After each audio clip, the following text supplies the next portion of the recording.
The metal floor felt like ice against Captain Aaron Solis's palms, but the humiliation burning inside her chest was hotter than any star she had ever seen. For a moment, she stayed down longer than she should have, staring at the faint reflections of the training lights on the dark surface beneath her, as the quiet whispers of the Arconian honor guard echoed through the vast combat hangar of the Starship Radiant Spear. Their synchronized murmurs carried the unmistakable tone of disbelief. To them, the sight before their eyes was not simply a failed sparring match, but an impossibility. A crack in the perfect order they believed governed the galaxy.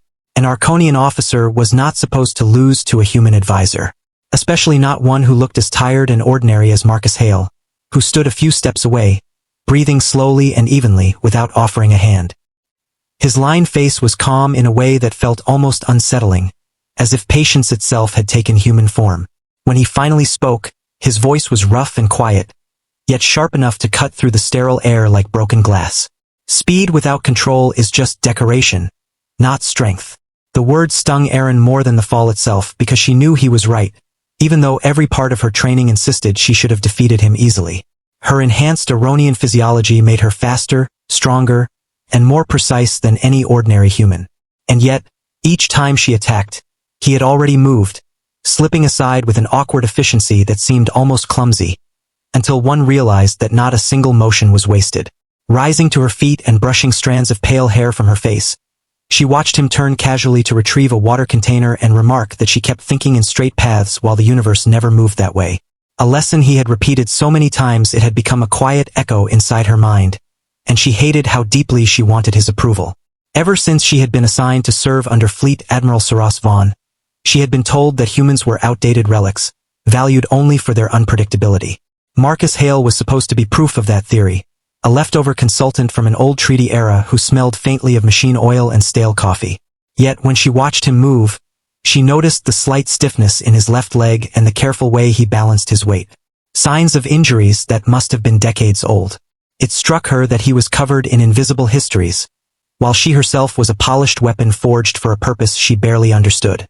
Their session ended abruptly when the low, hollow tone of a bridge alert rolled through the ship.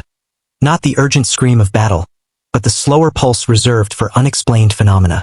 Within moments, Aaron was back in command mode, demanding a report as the navigation officer announced they had entered an unstable gravity region near a cluster of abandoned installations known as the Silent Belt, a place believed to be nothing more than drifting ruins.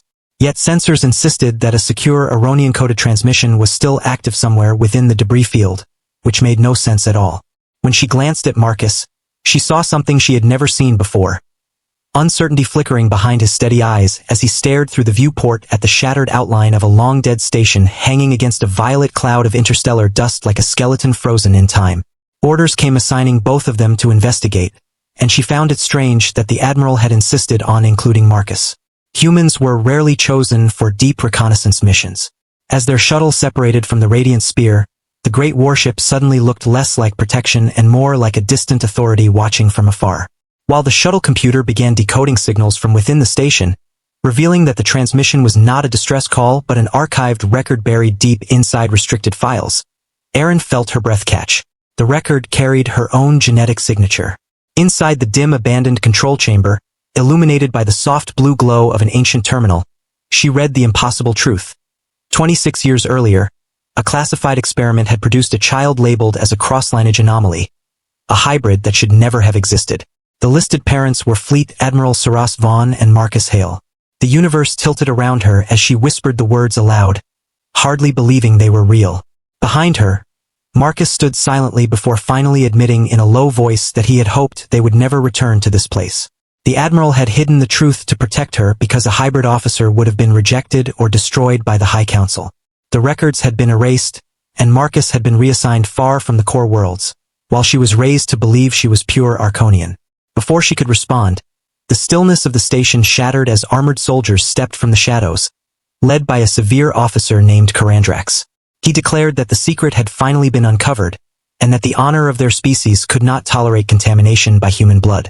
In that moment, Aaron felt something new rising inside her. Not the calm calculation drilled into her since childhood, but a fierce heat that felt alive and powerful rather than dangerous. When the soldiers opened fire, she moved without thinking. Not with rigid textbook precision, but with the unpredictable rhythm Marcus had tried to teach her. Weaving through narrow corridors and broken machinery as energy blasts scorched the walls, she used every obstacle as an advantage, while Marcus supported her movements with practical efficiency, creating openings and guiding the flow of the fight. At last, the attackers lay defeated, and silence returned to the ruined station, except for the fading hum of dying equipment.